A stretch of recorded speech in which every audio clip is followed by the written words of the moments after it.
né, a gravação, para a gente poder, né, dar conta mesmo de toda a nossa discussão, né, porque todos os encontros foram muito frutíferos, né, nós tivemos excelentes discussões, então, continuando mais uma no dia de hoje.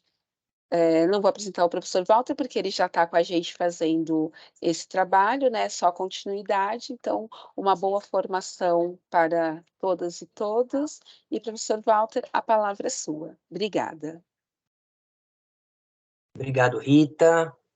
Obrigado, todos e todas, todos e todes, pela presença, educadores e educadoras. E hoje estamos no nosso sexto encontro. O meu computador, ele está com um problema com a câmera, então eu estou usando o celular, tá? Estou conseguindo aqui, aparentemente, vocês estão me ouvindo bem, mas caso dê algum problema, vocês me falem. E eu estou conseguindo ouvir nitidamente a Rita, só que o chat está fechado. Bom, um, porque eu me desconcentro de qualquer jeito com o chat. E dois, porque aqui na tela do computador ele fica muito pequeno, na tela do celular ele fica muito pequeno, tá bom?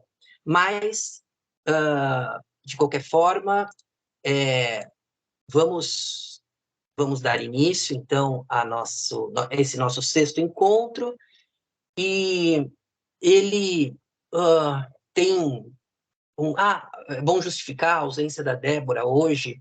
Ela está muito gripada, está pensando em fazer em teste de Covid, e de fato conversei com ela, a voz dela está bem rouca, e enfim, na situação que ela está, eu falei: Débora, fica tranquila, descansa, não precisa ficar forçando um gasto de energia que você nesse momento tem que concentrar com a recuperação, né?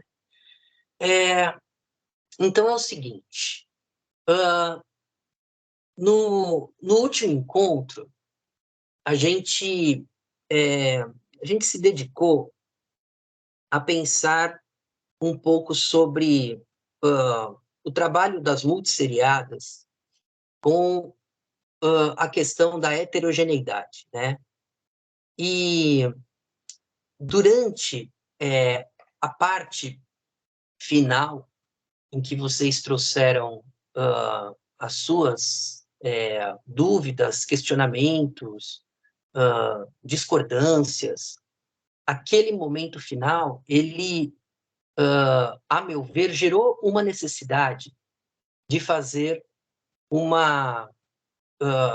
aprofundamento sobre um aspecto da perspectiva de Paulo Freire que eu ainda não enfatizei. E dei algumas pinceladas naquela oportunidade, mas nós precisamos fazer um aprofundamento. E tem uma pergunta que está aqui gerando essa minha primeira contribuição de hoje. Bom, então é importante também relembrar, né? Creio que vocês receberam uma tarefa em que eu e Débora propusemos 6 ou 5 perguntas, só para eu confirmar aqui, e essas perguntas, elas estavam querendo provocar vocês a comparar duas práticas pedagógicas. Aquela tarefa, ela vai ser analisada por nós, mas não na íntegra, no encontro de hoje. A minha primeira contribuição hoje é a de demonstrar um pouco em que contexto que aquela tarefa faz sentido. Por que ela é importante? Pelo seguinte, se tem uma pergunta que o último encontro ou poderia ser formulada como síntese do último encontro, seria a seguinte: a abordagem temática de temas geradores de Paulo Freire, que eu e Débora defendemos como um dos melhores caminhos para trabalhar com turmas multisseriadas, ela sonega conhecimentos aos estudantes? Porque essa pergunta é recorrente, tá certo? Ela é uma pergunta feita constantemente diante da pedagogia de Paulo Freire como um todo, não só diante da pedagogia de Paulo Freire no contexto das salas multisseriadas. E eu vou tentar aqui responder essa pergunta com uma certa linha de raciocínio. E aí, quando eu finalizar de responder essa pergunta, aquela atividade que vocês receberam, creio que a Helena repassou para vocês, ela fará mais sentido para, para a nossa, para os nossos objetivos. Então, vejam, olha só, na trajetória da nossa educação escolar, duas abordagens têm sido as mais recorrentes. Uma abordagem a gente chama de abordagem por conteúdos. Ela é a que nós mais estamos acostumados. Professor Walter, desculpa te interromper, que escreveram no chat que o Kaique não recebeu atividade. Então, ninguém do Kaique recebeu, porque acho que se não recebeu, você vai ter que falar sobre a atividade mesmo. Que a Ieda colocou aqui que o Kaique não recebeu atividade. O Paulo está escrevendo aqui. Sim, nós passamos para a Helena a atividade, e eu não sei Ela se está ela chegou. ela está numa reunião agora, mas depois ela vai entrar aqui também, daí ela pode falar. O Paulo também disse que não recebeu, então acho que não receberam atividade. Tá. Gente, o fato de não terem recebido vai prejudicar demais a minha fala. Mas, de qualquer forma, nós vamos tentar suprir esta falta da atividade com o encaminhamento dela para o nosso último encontro, né? E lembra, e no último encontro que nós tivemos, na terça-feira passada, eu terminei o encontro dizendo isso. Vocês receberão uma atividade que vão ter dois professores, um que trabalha na abordagem de Paulo Freire e outro que não trabalha, para a gente poder visualizar lá quais são as diferenças de abordagem pedagógica que vão dar em resultados diferentes no trabalho de sala de aula. Então, essa minha fala agora, inicial, ela é possível ser entendida, mesmo não tendo visto a atividade. Era uma atividade reflexiva, né? Facilitaria demais o trabalho agora neste momento. Depois, vou ter que ver com a Helena o que aconteceu, enfim, a Débora que repassou para ela, e a gente tenta dar conta dela. Mas então, ela já fica como tarefa para o próximo encontro, tá bom? Que é no dia 25, que vai ser o nosso último encontro, e que faz sentido, no último encontro, a gente ficar entrando em alguns pormenores daquilo que a gente poderia chamar de consequências prático-pedagógicas da perspectiva que nós estamos aqui defendendo, né? Olha só. Então, vamos lá. Independentemente então da atividade de vocês não terem tido contato com ela, a pergunta que eu estou aqui propondo é: a abordagem temática sonega conhecimentos aos alunos? As salas multisseriadas sonegam conhecimentos aos alunos? Eu e Débora defendemos que não, elas não sonegam. Mas para isso a gente precisa fazer aqui uma determinada linha de raciocínio. Então vejam, historicamente, as duas abordagens que têm sido cultivadas nas nossas escolas tem sido ou abordagem de conteúdos, que é hegemônica, provavelmente quando nós fomos estudantes, deve ter sido a única que nós tomamos contato, e uma outra abordagem menos presente, mas que tem sido paulatinamente trazida para dentro da educação brasileira desde os anos 90, que é a abordagem temática. Então, abordagem de conteúdos, abordagem temática. Tá. A abordagem de conteúdos, ela tem como parâmetro para que se decida o que será feito no desenvolvimento das disciplinas escolares, os conteúdos das próprias disciplinas. Então, as disciplinas são caixas em que os conhecimentos foram separados, e a abordagem de conteúdos consagrou conhecimentos em cada uma dessas caixas. Então, tem uma consagração do que é conteúdo de história, do que é conteúdo de gramática, do que é conteúdo de literatura, do que é conteúdo de geografia, de ciências, de língua estrangeira, de física, de química, educação física e assim por diante. Essas caixas, elas sequenciam unidades de conteúdos por algum parâmetro, por algum critério. Geralmente, o critério é dos conteúdos mais simples para os conteúdos mais complexos.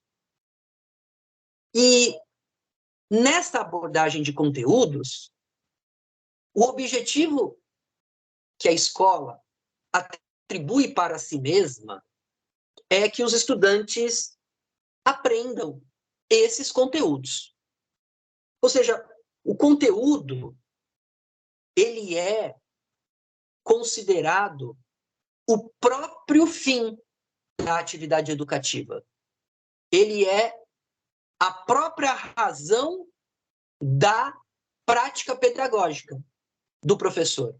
Olha, eu quero que vocês assimilem esses conteúdos. E esses conteúdos são dados independentemente de quem são os alunos. São dados no sentido de selecionados. Né? Então, olha, estejam eles no norte do país, estejam eles no sul do país, estejam eles no nordeste, seja em qual lugar for, conteúdos foram consagrados. E aí essa abordagem de conteúdos, eles muitas vezes concordam sobre até quais conteúdos são esses. Pode ser que tenha alguma divergência sobre algum que deveria entrar, algum que deveria sair. Então você olha livros didáticos diferentes, das diferentes disciplinas, ou dos diferentes segmentos, e aí você pode dizer, nossa, mas esse livro aqui não está falando desse assunto, e está falando, mas por outro lado está falando desse. Então, esses defensores da abordagem de conteúdos, defensores e defensoras, eles não discordam tanto de que os conteúdos são o mais importante da educação. Eles discordam sobre como abordá-los em sala de aula. E aí vai ter uma discussão.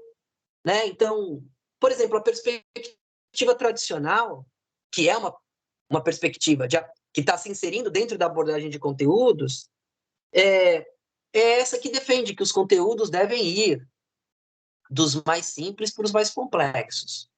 E a abordagem, essa perspectiva tradicional, ela foi a primeira que foi instaurada na escola, sobre a qual eu cheguei a falar um pouco no último encontro. É ela que foi a originária lá do século XVI, no caso da escola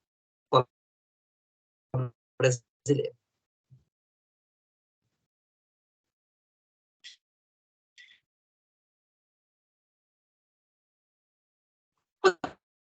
Professor Walter, travou. Associa... Agora o Travou? senhor voltou. A gente parou no século XVI, quando o senhor estava falando, aí travou.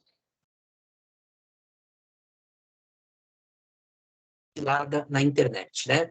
Então, o que eu estava dizendo é que a abordagem de conteúdos, ela discorda, né? As perspectivas da abordagem de conteúdos discordam sobre como abordá-los, e eu estava dizendo que a perspectiva tradicional acredita que o jeito de abordar os conteúdos é abordá-los de acordo com o grau de complexidade. Só que dentro desta abordagem de conteúdos também tem outra perspectiva que surgiu no mesmo nesse mesmo paradigma, que é a perspectiva tecnicista. A perspectiva tecnicista, ela acredita que, os conteúdos, eles estão aí dados, quais são os que devem ser ensinados, e a gente deve acoplar a cada conteúdo alguns objetivos comportamentais. E esses objetivos comportamentais, eles devem ser atingidos pelos professores na sala de aula, fazendo o acompanhamento das condutas e das atividades realizadas pelos estudantes. A diferença da tecnicista para a tradicional é que a tecnicista, ela de fato vai transformando os conteúdos em pequenas frações comportamentais. E essas pequenas frações comportamentais direcionam o objetivo de cada aula e de cada unidade, a tal ponto de que, por exemplo, os sistemas apostilados, eles são típicos da abordagem tecnicista. Eles pré-definem objetivos comportamentais que professores e estudantes estão vinculados, né?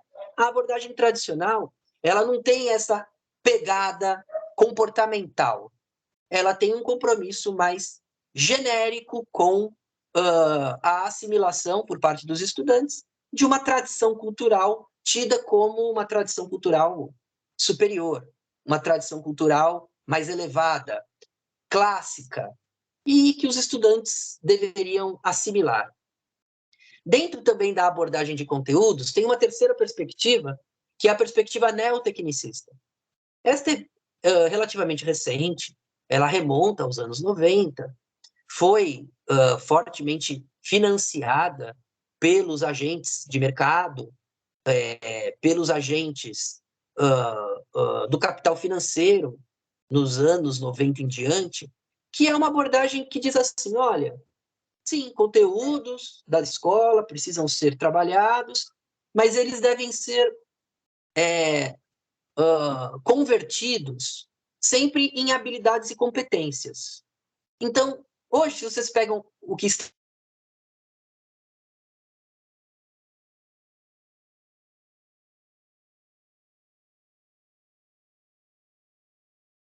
Eu acho que deu um corte, agora né? voltou.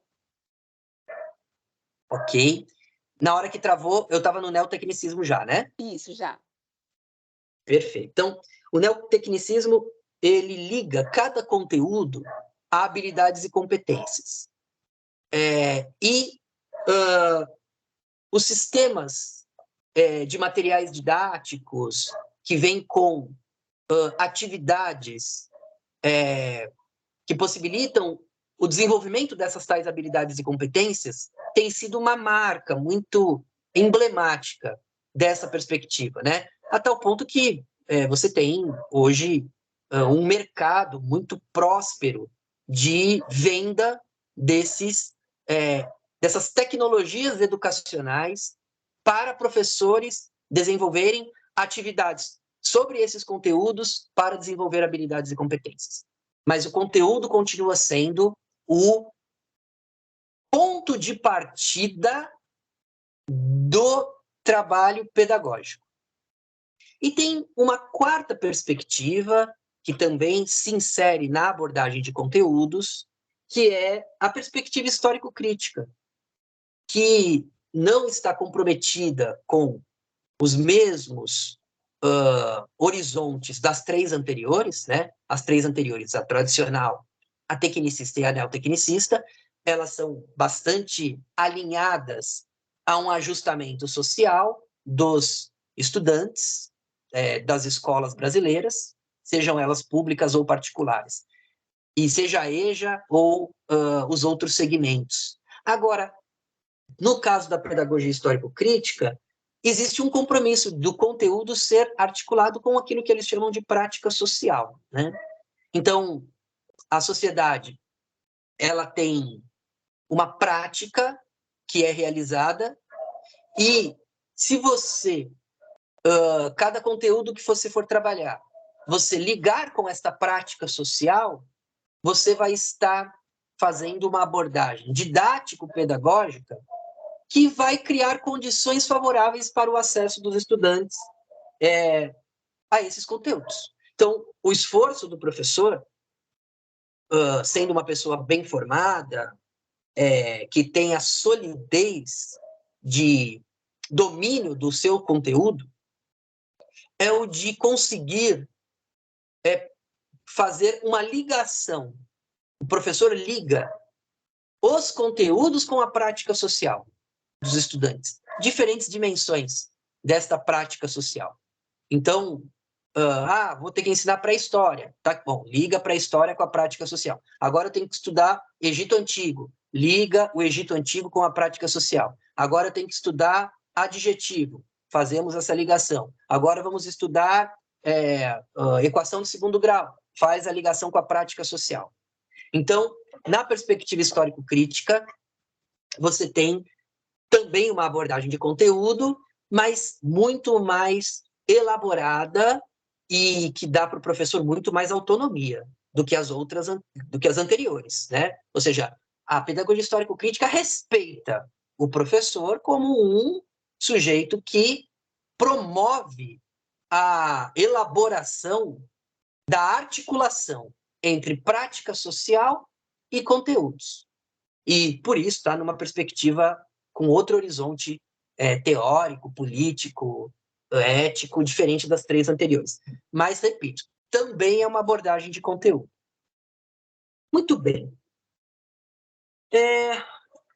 Agora, durante essa história das formas pedagógicas de trabalho nas escolas, surgiu uma outra abordagem, que a gente chama de abordagem temática. Se, por um lado, a abordagem de conteúdo toma o conteúdo como ponto de partida para organizar o trabalho pedagógico, e percebem, para a abordagem de conteúdo, como os conteúdos estão todos separados por disciplinas e por séries, a escola multisseriada ela é muito mais problemática. A abordagem de conteúdo, de fato, ela vai sem ter... som, professor. Nossa, eu não mexi nada aqui. E agora? Continua sem som? Professor, está com som, deve ter sido lá a conexão de quem falou, que eu não consegui verificar, mas está normal. Tá normal? Está Então tá bom. normal, está com som, estou te vendo e escutando perfeitamente. Perfeito. Então deve ter sido um problema aí localizado, né? Então, educadores e educadoras, a abordagem temática, ela é uma abordagem que se contrapõe à ideia de que as experiências escolares dos estudantes, sejam eles de qual segmento for, devem estar atreladas aos conteúdos consagrados nas disciplinas. E eu dizia que, para quem se liga a uma abordagem de conteúdos, de fato, a escola multisseriada, a sala multisseriada, ela é um grande problema intransponível. Porque quando você se liga à abordagem de conteúdos, você aprendeu, na sua experiência como docente, que cada série tem um conteúdo diferente. Então, você aprendeu que o que eu tenho que dar para os alunos que deveriam estar na 6ª série é diferente do que eu tenho que dar para os alunos que deveriam estar na 7ª série. Então, a abordagem de conteúdos, quando olha para a multisseriação e o agrupamento de estudantes nesses termos, fica deslocado. E eu concordo que nós ficaríamos perdidos sobre como que se trabalha quando eu tenho que ensinar o conteúdo do 9º ano e do 8º ano para os alunos juntos na mesma sala, no mesmo horário, ao mesmo tempo. Ok. De fato, eu não vejo muita saída para a abordagem de conteúdos na sala multisseriada. Não vejo mesmo. Porque o que resta ao professor da sala multisseriada quando ele está numa abordagem de conteúdos? Olha, num determinado horário dá aula para uma parte da turma, num determinado horário dá aula para outra parte da turma, e separá-los em 2 lousas. Uns olham para um lado, outros olham para o outro, e etc. Eu não consigo enxergar como que aí o trabalho pedagógico ele pode ser muito frutífero. E o professor ele tem um trabalho dobrado nesse caso, porque ele está preparando 2 planos de ensino para a mesma turma. E essa mesma turma, no fundo, só tem em comum o fato de estarem no mesmo tempo e espaço, fisicamente falando, mas do ponto de vista do que cada um tem que fazer na sala de aula, completamente diferente. A abordagem temática, ela faz muito mais sentido para o contexto de sala multisseriada. Ainda que eu, como Paulo Freiriano, eu defendo a abordagem temática para qualquer circunstância, seja seriada ou não seriada. Mas o que é a abordagem temática? Em comum, os conteúdos para os defensores da abordagem temática, eles não são selecionados em função da disciplina nas quais eles estão encaixotados. Eles são selecionados em função de certos temas que nós elegemos como núcleos a partir do qual a aprendizagem acontece. E os defensores da abordagem temática vão dizer claramente, olha, se nós quisermos que as escolas sejam espaços de experiência rica, significativa, humanizadora, envolvente, a abordagem temática é muito mais favorável. Porque, é claro, quem defende a abordagem temática vai dizer que a abordagem de conteúdos separa a escola da vida. E por mais que você faça um esforço de pegar cada conteúdo e articular com a vida, esse movimento fica artificial. Porque é sempre você tentando fazer uma articulação que é forçada daquilo que você está querendo ensinar com algum aspecto da vida daqueles estudantes lá. Então, esta é a crítica que os defensores da abordagem temática, uma das críticas, né, fazem à abordagem de conteúdos. E o grande objetivo dos defensores da abordagem temática é que o tema, a compreensão do tema, o desvelamento do tema, a desocultação dos elementos ligados ao tema é o grande objetivo. Então, se lá, na abordagem de conteúdos, o conteúdo é o objetivo, na abordagem temática, o tema é o objetivo. O pressuposto é que a vida dos estudantes ela é permeada de problemas, curiosidades, situações relevantes, interesses, e daí emergem temas. A vida, portanto, não é fracionada em conteúdos. A vida ela é impregnada de temas. E, portanto, seria muito mais lógico as escolas serem espaços em que esses temas são estudados. Agora, tem uma diferença entre os defensores dessa abordagem. É assim, como chegamos aos temas? Quais são os temas mais importantes? Chegando nos temas, como que você organiza a vida escolar inteira dos estudantes para que, de tema em tema, eles vão se formando de maneira rigorosa, competente, de modo intelectualmente profundo, desenvolvendo capacidades cognitivas, estéticas, psicomotoras, políticas e assim por diante. Então, a discussão é como chegar aos temas e como depois sequenciá-los de tal maneira que a escola se torne um espaço muito mais significativo. Do mesmo jeito que eu citei 4 exemplos de pedagogias que defendem a abordagem de conteúdos, eu vou citar 4 que defendem a abordagem temática. A primeira delas é a pedagogia dos centros de interesses.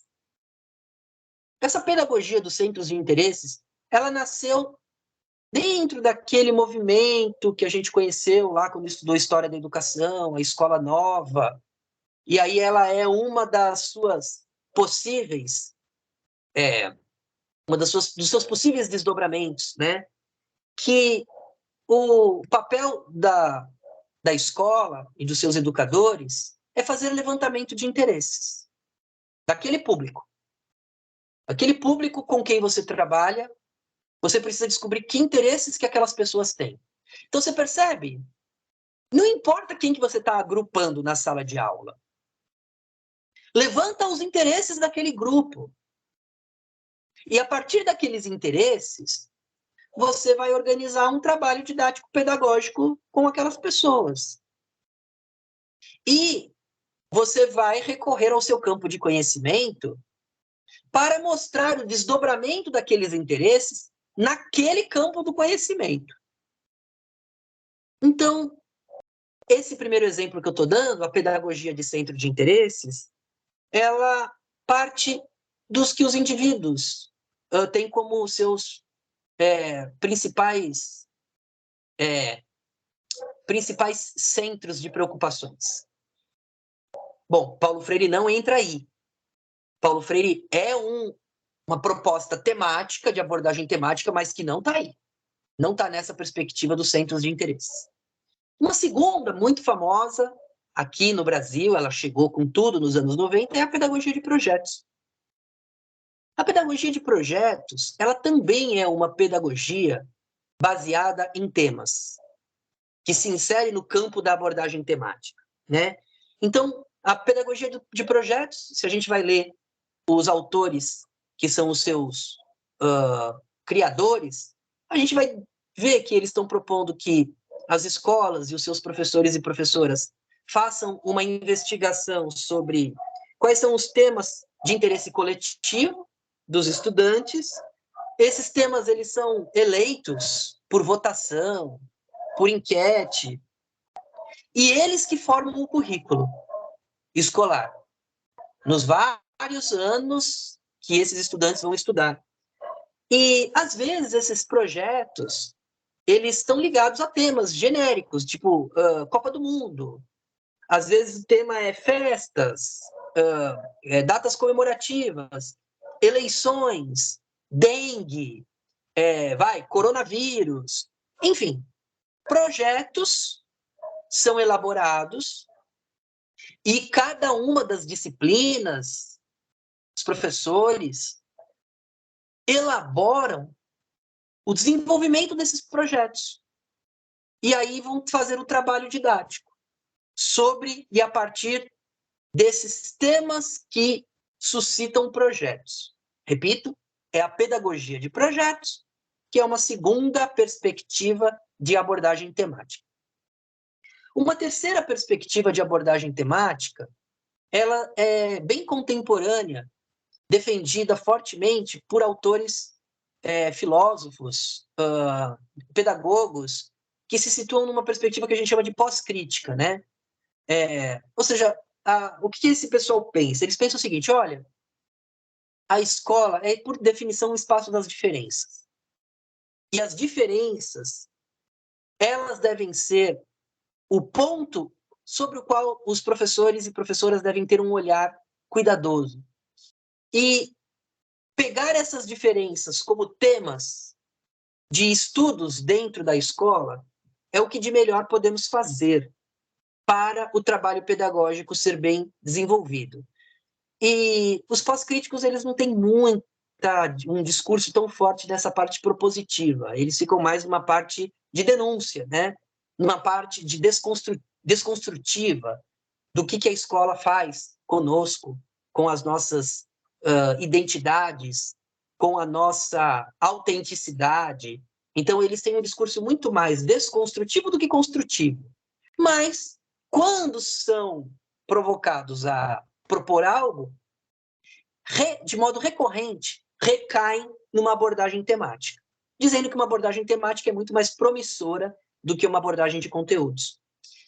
E, por fim, a quarta perspectiva de abordagem temática, esta que eu e Débora defendemos, acreditamos. No meu caso, eu tenho uma crença não só teórica, uma crença testemunhal de quem trabalhou com essa abordagem por muitos anos dentro de escola, é a abordagem da pedagogia crítico-libertadora, né? A pedagogia crítico-libertadora acredita que esses temas que devem ser trabalhados como eixos organizadores do currículo escolar para os estudantes das classes sociais mais desfavoráveis são os temas que expressam as situações de sofrimento coletivo, daquelas pessoas concretas, também conhecidas como situações de opressão, também conhecido como situações de desumanização. É isso que Paulo Freire chamou de temas geradores, né? Vejam, então, numa dada sala de uma determinada escola, seja por multissérie, seja por seriada, você faz um levantamento de temas geradores, junto aos estudantes. E os temas geradores, eles serão pontos de partida para a gente organizar um conteúdo programático. Todo o trabalho de Paulo Freire foi dizer, olha, o conteúdo programático da educação que está consagrado, ele é invasão cultural. Ele diz respeito à identidade cultural dos estudantes. Paulo Freire não está dizendo que ele não tem que ser ensinado. O que ele está dizendo é que dentro do seu repertório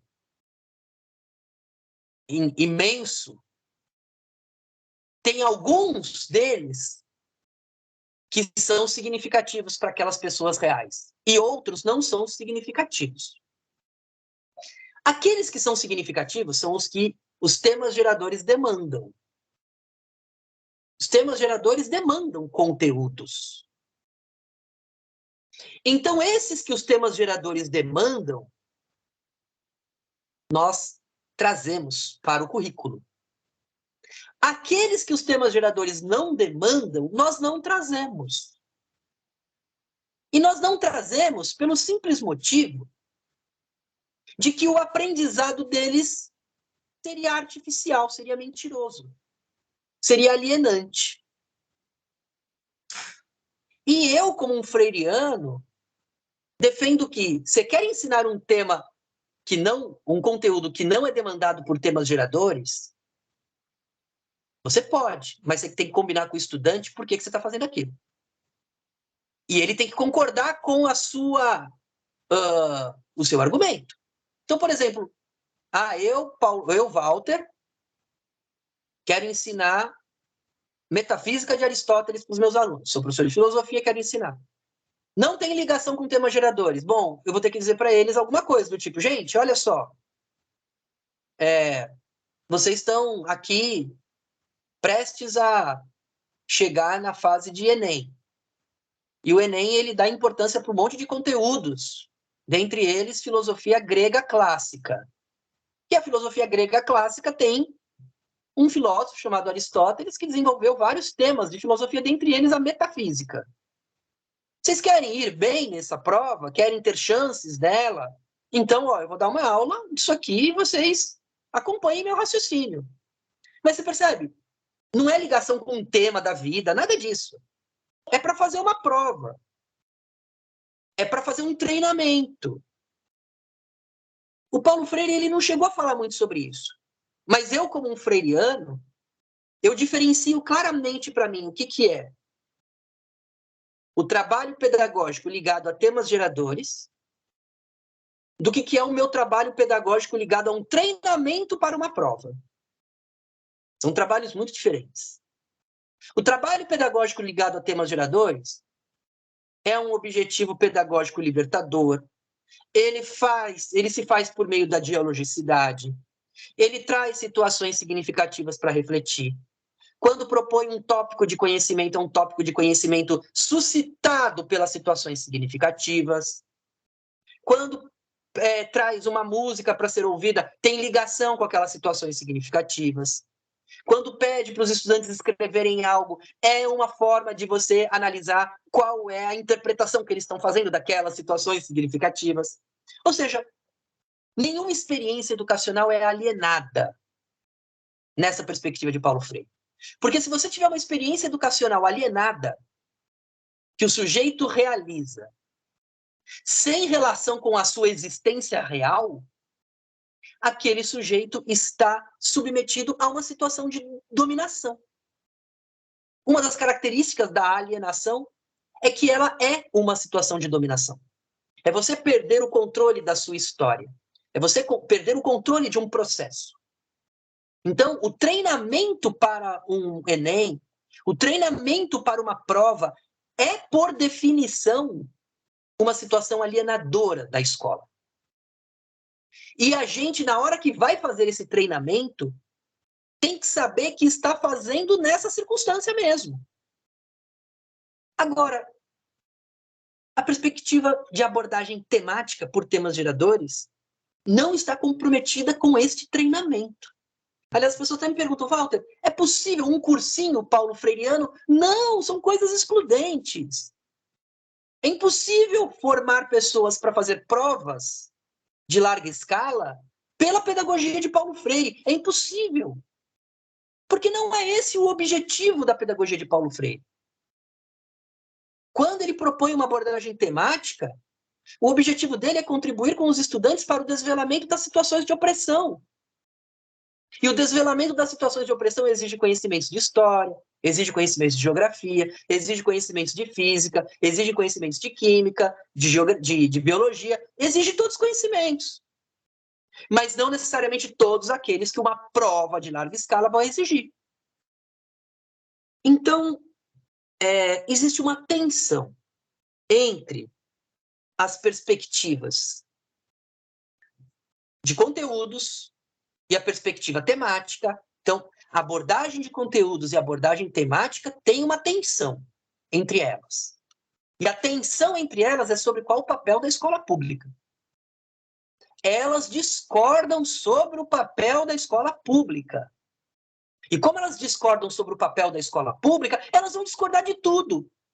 Elas vão discordar sobre o currículo, elas vão discordar sobre os conteúdos, elas vão discordar sobre o que é uma sala de aula produtiva, elas vão discordar sobre como se avalia, elas vão discordar sobre o que é as melhores metodologias de sala de aula. Então, assim, para, por exemplo, a perspectiva tradicional, e até mesmo para histórico crítico, o objetivo da escola pública é possibilitar o acesso ao saber acumulado. Para a perspectiva tecnicista e neotecnicista, o objetivo da escola é possibilitar o desenvolvimento de competências. Para a perspectiva dos centros de interesses, o papel da escola é possibilitar um desenvolvimento psíquico saudável dos estudantes.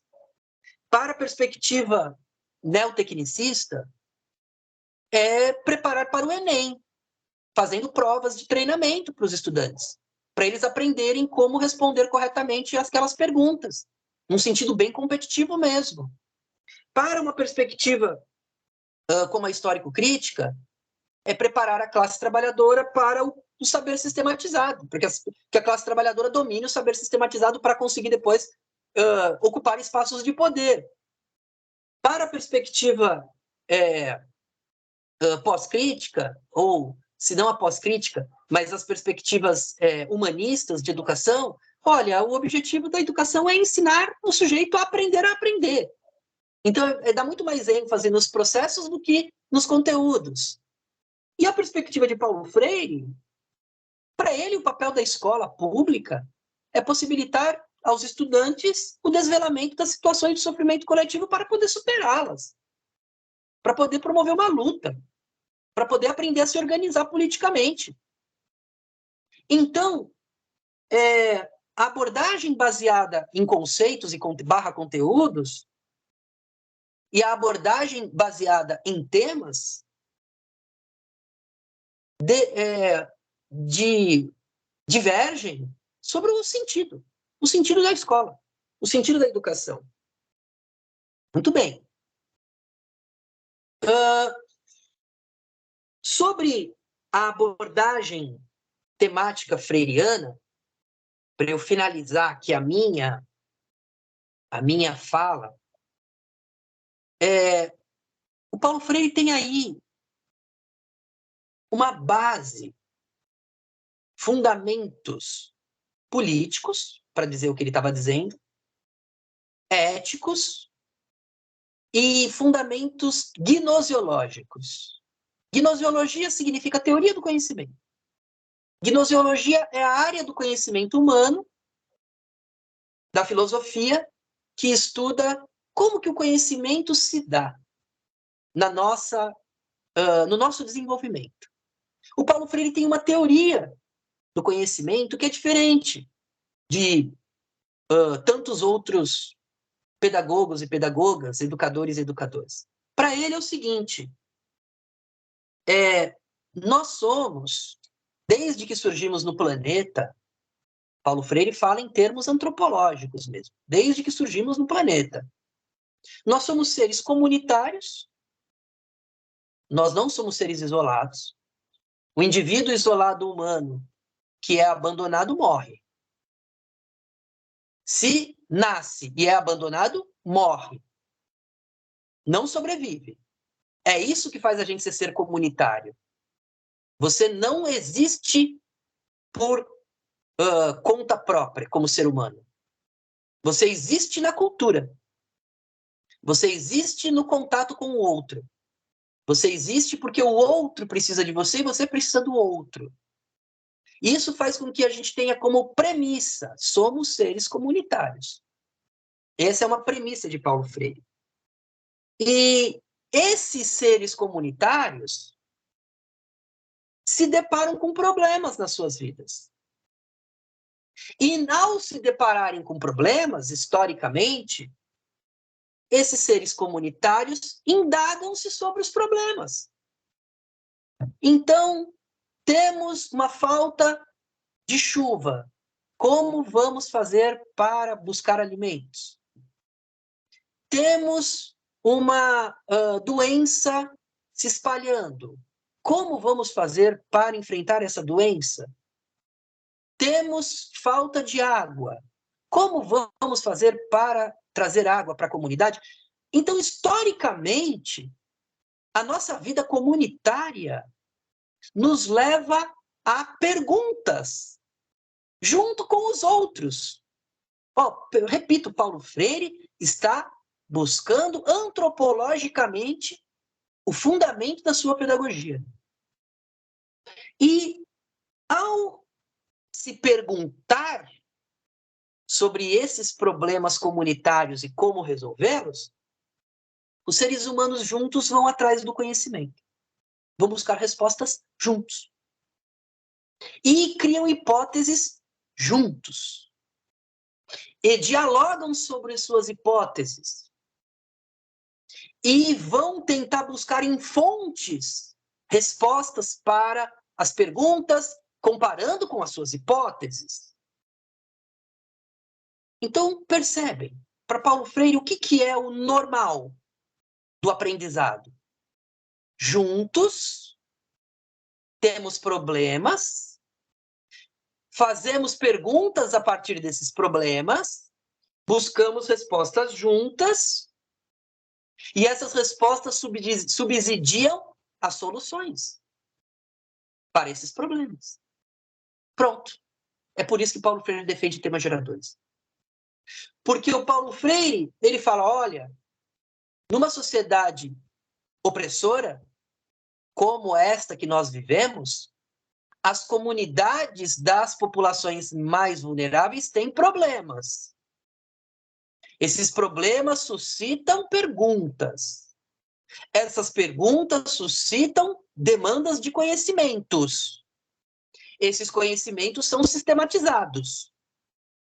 E ao conquistarmos esses conhecimentos, buscamos resolver os problemas.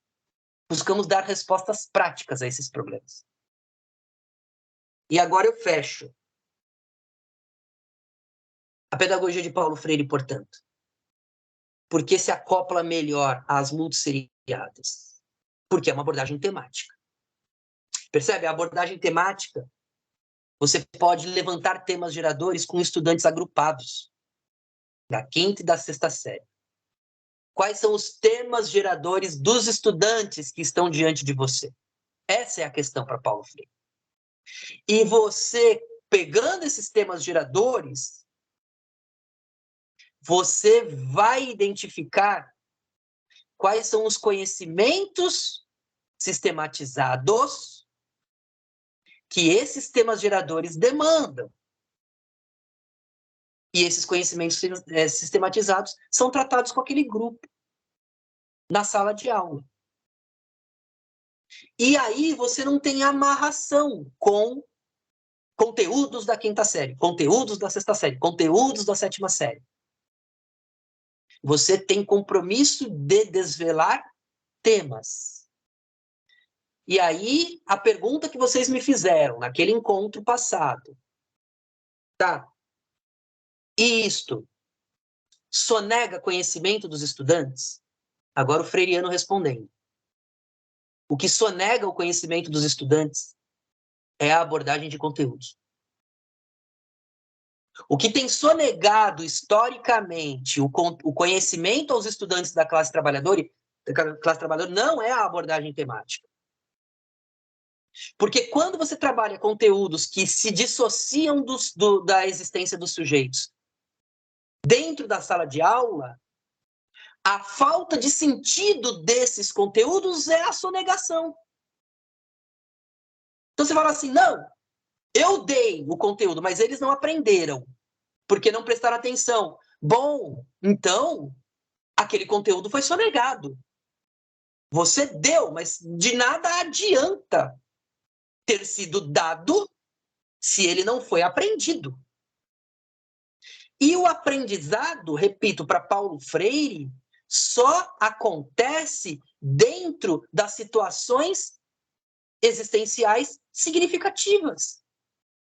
A partir das situações existenciais significativas. E vejam, se você me falar assim, Walter, hoje você faz um curso de Direito. E o curso de Direito tem concurso, se eu quiser virar juiz. E o concurso de juiz, ele é um concurso que tem uma tonelada de conteúdo. Cai toda a legislação que tem no Brasil. É uma coisa monumental. Se eu quiser me preparar para isso, eu me submeto até a conteúdos sem muito sentido, porque eles vão ser muito pouco usados na minha vida, talvez até como juiz, porque um juiz depois vai trabalhar numa área, ele vai virar juiz criminal. Mas na prova dele vai cair a área administrativa, vai cair a área civil, vai cair a área de consumidor, vai cair tudo. Só que ele não vai usar depois. Agora, se eu quero me adaptar a essa prova para este objetivo, eu aceito entrar num treinamento. Eu aceito entrar num treinamento. Mas percebe que foi uma escolha minha. Eu aceito o treinamento porque ele é o passaporte para aquele meu objetivo. Então, eu sou a favor que os estudantes nas escolas públicas, seja na EJA, seja no ensino médio regular, seja no ensino fundamental, se preparem para essas provas. Eu sou a favor. Mas eu não sou a favor de você fazer treinamento os 11 anos de escola. Eu sou a favor de que o treinamento seja um recorte num momento específico para fazer essas provas. Porque o estudante já está aberto para isso. Ele está sensibilizado para isso. Agora, do ponto de vista do tipo de cidadão que sai daí, do treinamento, não é o cidadão ético, político, comprometido com a transformação de uma sociedade mais humana, justa e solidária. Não é. Deste treinamento sai um sujeito que está preparando-se para uma competição destruidora dos outros. Isso tem que ficar muito claro. A gente sabe, quando vai percorrer escolas de elites que dão muita importância para o Enem, os efeitos colaterais que produzem nos estudantes. Seja do ponto de vista do tipo de ser humano que sai de lá, e seja do ponto de vista daqueles que não conseguem se ajustar e se sentem super excluídos. Então, em síntese, aqui faltando 20 minutos, né, para o nosso encontro. Aquela tarefa que eu tinha pedido, não sei, viu, Helena, depois a gente estava conversando no começo, que eu não sei se a Débora mandou para você uma tarefa que era para comparar 2 professores, mas ela é muito ilustrativa. Boa tarde, tudo bem, Walter? Tudo eu bem. estava numa outra agenda com a secretária, por isso que eu peço desculpas por não ter entrado antes, né? Mas a Débora encaminhou, sim, eu encaminhei para o Kaique Rubens Cruz, aí dos professores, para a vice-diretora Denise, no mesmo dia que a Débora me mandou. Mas eu soube agora que não foi repassado para os professores, né? E eu estou encaminhando, eu já tinha encaminhado para o pessoal do Neja e para o Rubens Cruz. O Rubens Cruz não recebeu. Eu encaminhei agora para a professora Eliana, então ela vai estar passando para os demais, porque eu não consegui falar com a Denise. Mas, enfim, não sei por quais razões, né, ela não encaminhou. E eles estão recebendo hoje, então eu faço a proposta de que seja discutido no dia 25. Também foi uma data proposta pela professora Débora no último encontro nosso, se seria possível, né? Hoje e no dia 25. Então, a gente vai pular aí uma terça-feira. Não na próxima, na outra, então a gente vai estar junto. Vão ter tempo, assim, suficiente para estar fazendo a leitura, então. É isso. Perfeito, Helena.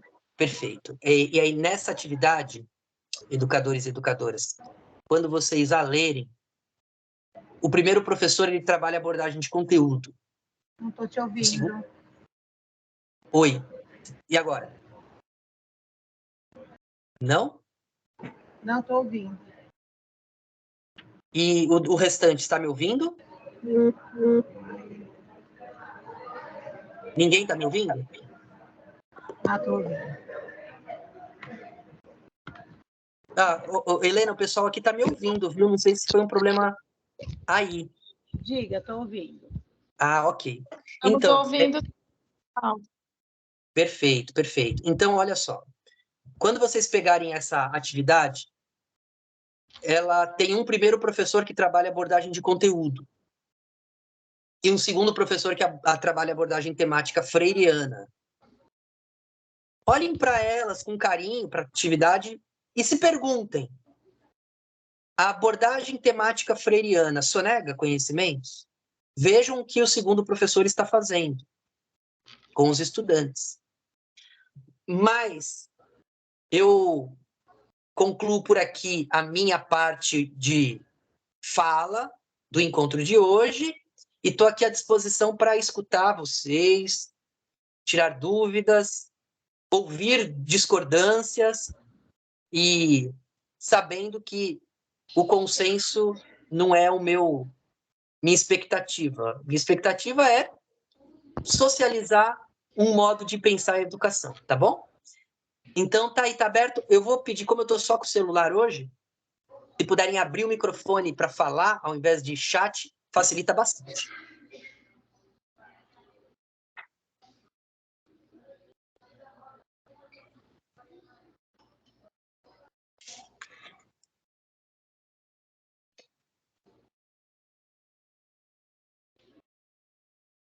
Se quiserem recolocar questões que foram no encontro passado não respondidas, fiquem à vontade.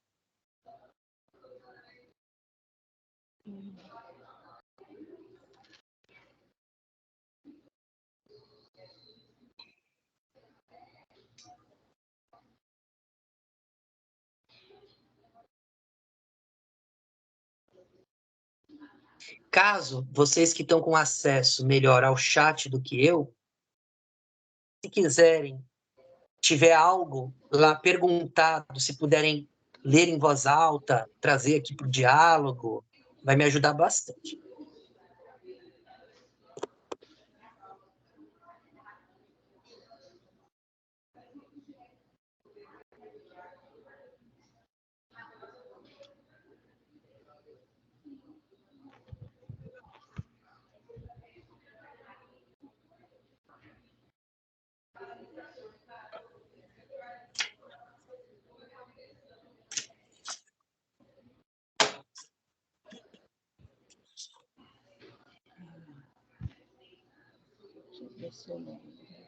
Enquanto vocês estão pensando, eu vou fazendo alguns acréscimos. Vejam,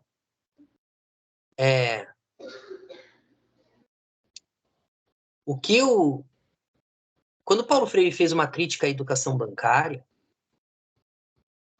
estava no pacote daquela crítica a crítica à abordagem de conteúdos. Estava lá. Paulo Freire, muito contundente em dizer que aquilo que a gente acha que as pessoas precisam aprender, que é muita arrogância nossa achar que a gente sabe a priori o que elas precisam aprender. Por isso que ele propõe que a gente vá investigar os temas geradores.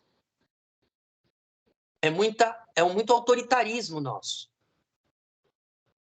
É muita arrogância achar que a gente sabe o que o outro precisa. O outro, ele tem cultura, ele tem um repertório, ele tem situações existenciais importantes. E para Paulo Freire, o conhecimento só é aprendido quando vão ao encontro da compreensão dessas situações existenciais importantes. E minha experiência como professor é de trabalhar nas duas abordagens, né? Por muitos anos, os primeiros anos da minha experiência docente, eu trabalhei na abordagem de conteúdo. Eu sabia trabalhar essa abordagem, que é você pegar um material didático específico e sequenciar os conteúdos de acordo com o que o material está sugerindo e entrar na sala de aula e falar, bom, hoje a gente vai estudar filosofia do filósofo Descartes. E aí amanhã a gente vai estudar a filosofia do filósofo John Locke. E aí depois de amanhã a gente vai estudar a filosofia do filósofo Spinoza. E aí tinha uma sequência do que deveria ser ensinado. Os estudantes, eles ficam alheios a essa sequência, na perspectiva de conteúdo. Os conteúdos independem de quem são esses estudantes. A abordagem temática, depois que eu comecei a trabalhar com ela, em sala de aula, a dialogicidade passou a ser muito intensa, o encontro passou a ser um encontro muito espontâneo, a participação dos estudantes passa a ser uma participação que não é forçada, que tem uma necessidade intrínseca às próprias questões que eu estou colocando em aula. Então, eu fui testemunha ocular e corporal da diferença entre uma abordagem e outra. Então, é muito difícil eu ser convencido do contrário, muito difícil. Mas se me fala, Valdo, vai dar aula em cursinho, você vai usar abordagem temática? Não. Não. Não. Se eu for dar aula em cursinho, eu vou usar a abordagem de conteúdo. Porque cursinho é isso mesmo.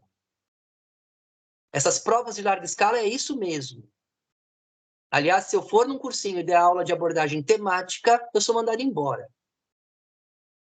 Porque o cursinho é a quantidade de conteúdo que conta para fazer essas provas.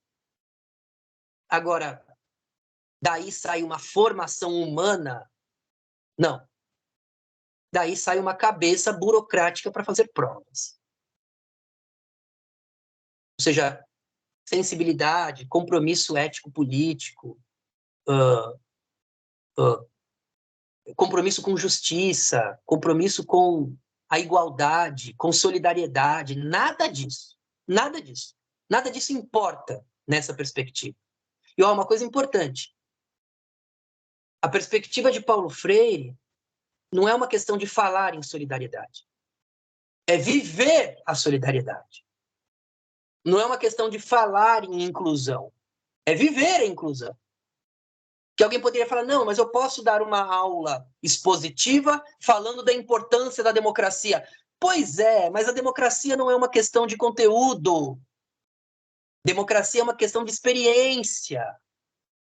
Você não ensina a democracia falando de democracia só. Você ensina a democracia vivendo ela na pele. Com as pessoas diante de uma mesma problemática, colocando suas posições.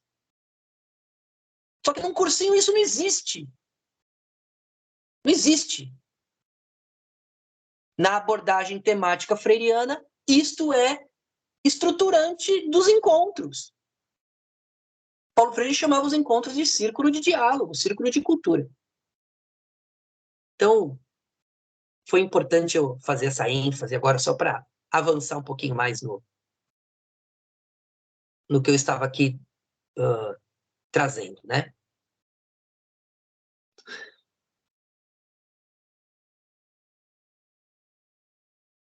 Gente, eu sei que muitas coisas aqui que eu trago, que elas contrariam aquilo que historicamente tem sido feito pelas escolas, que tem forjado a nossa identidade como docentes, que tem sido tido como o mais correto, mas esta tradição toda, ela não tem muito como se sustentar diante dos resultados que ela tem atingido nas últimas décadas.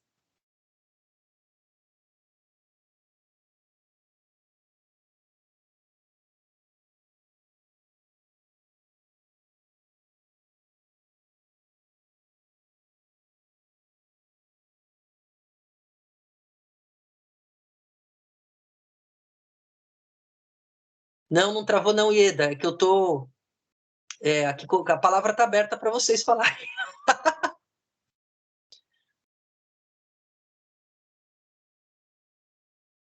Não, imagina. Não tem problema não. Eu falei bastante, enfim. E o que eu tinha preparado para hoje era isso mesmo. Eu ia entrar na atividade, mas ela não chegou para vocês, para todos vocês, chegou para alguns, né? Então, fica para o próximo encontro.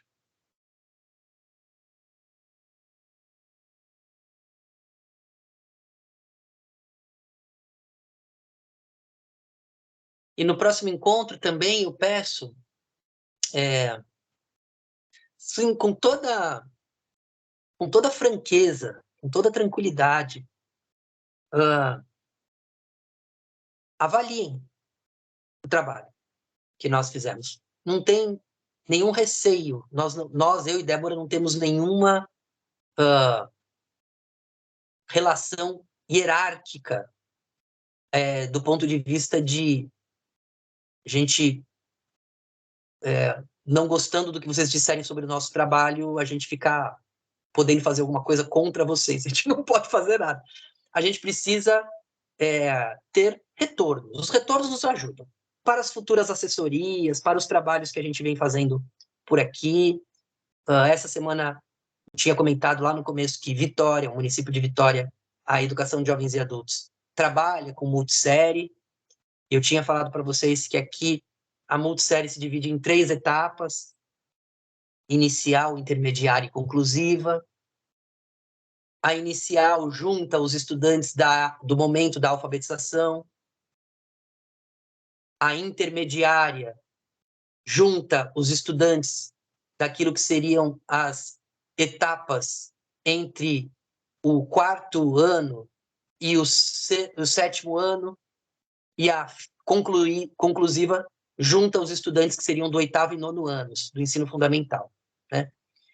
E aí, a solução que eles encontram, ó, vou lá dar uma palestra agora, na sexta-feira agora, é a abordagem temática. Abordagem temática. Você fala, Walter, não, eu quero trabalhar por conteúdos. Muito bem, divida a sala em 2, 3, 2 lousas. Aqui está atividades para os alunos da quinta, aqui está atividades para os alunos da sexta. Não vejo muito como fazer diferente. Mesmo. Nunca fui buscar soluções dentro da abordagem de conteúdos também com muita... Porque a abordagem temática já me traz soluções, né?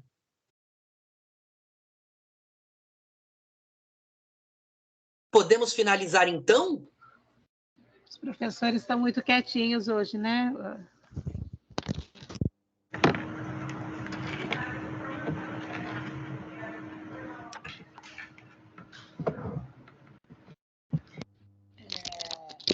Eu penso que nenhuma pergunta. Eu estou estranhando até o professor Paulo hoje, que não escreveu nada para a gente, Paulo.